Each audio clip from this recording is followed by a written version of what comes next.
nakakatuwa naman. Bagay kayong dalawa. Para kayong isang pamilya. Pamilya? Gusto mo magkaroon ng kuya? Kuya? Magpakasal ulit si papa mo.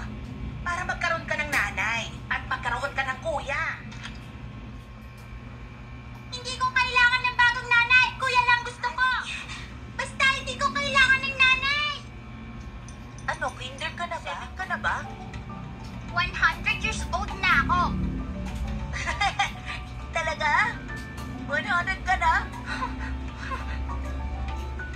Pwede huwag ka na masungit. Sabi nang hindi magpapakasal ang papa ko. Short rib! Masarap ba?